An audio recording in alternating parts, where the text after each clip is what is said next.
To wrap up what has been an incredibly dynamic and insightful day, I'd like to invite Ethan Zindler back to the stage to provide his thoughts on some key takeaways and also some closing remarks. So, yes, yeah.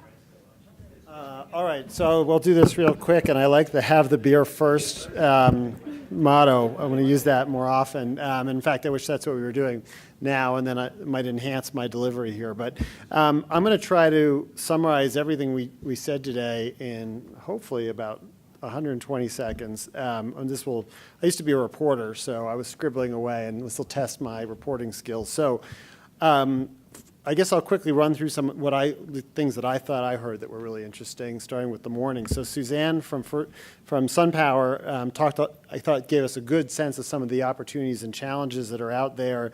She mentioned, and I agree with this, that we've gone from a world of a relatively small number of countries that were interested in renewables to an enormous number that are out there, and that creates real challenges.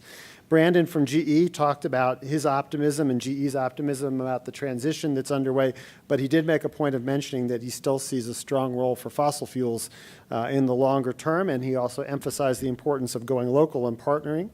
We then had a great session. A lot of different things were said. My most memorable line, though, I think was from Paul with RES. He said that if the government is corrupt, that's a bad sign. I think we probably agree with all that. And we heard in terms of corporate PPAs, one of the issues that came up was that as developers try and sign corporate PPAs, there's often an issue around term length. There's issues around not being able to do off-site RECs, and all these other kinds of funky kinds of structures that we've seen in the U.S. are not available in many markets around the world yet for signing those types of contracts.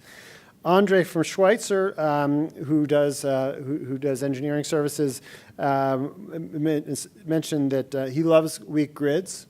And I think that's great that someone loves them, and I think it creates real opportunities. Ty Roberts from Itron mentioned what I thought was an interesting discussion around the sort of vicious cycle of theft of electricity and the lowering expectations from customers, and a sense that they can steal because they're not getting good service to begin with, and how you go about trying to break that cycle, which I think is a really interesting and challenging question for many. Richard from ESS talked about storage, and I think it's a fascinating topic for all of us, and the technology that he's trying to roll out and the challenges that he's faced so far in Brazil. And I totally endorse one of the basic points that he made, which is that many of us agree that storage can change the world, but almost none of us can agree on exactly what that's going to look like. And there's so much to play for in the next 3 years as we see more storage technology played out. And I would also agree with him that anybody who says they're certain about knowing how this is all going to work is wrong, and that certainly includes me. At lunch, and one really important comment that I thought, a couple comments that he made. One was that people in the commercial industrial space in Brazil are ready to flee the grid, and I think that's probably true in a lot of countries if they're given that opportunity. One great comment that was made from the floor that I did want to just mention was that, it's amazing that they can do clean energy, sustainable energy in Iceland. You should certainly be able to do it in Africa. It's much easier in many, many ways to do it there in terms of resource potential, and I thought that was a really insightful comment from the floor. Lunchtime, interesting discussion around diversity and around women in energy, which I thought was really important. Someone made the complaint that it shouldn't have been held at lunch. I endorse that, agree with that. Unfortunately, I missed the first 10 minutes because I was getting a sandwich. But it was an interesting discussion around efforts with ECOWAS in East Africa, and a discussion around mentorship and the importance of that. And I would make one sort of editorial comment on that, which is, I think it was made by some earlier, which is I think among the various energy sectors, I do think that the clean energy sector has been more progressive and more welcoming of women than the traditional energy sectors have been to date, but that doesn't mean there's not a ton of work left to do. So, and then we heard great summaries on the various sessions just now. So I would say the other quick themes that we saw was that there are massive upside for this industry. There are definitely clear challenges. We didn't hear as much about competitors from other countries, at least throughout the day. I know there was at least in one of these side sessions.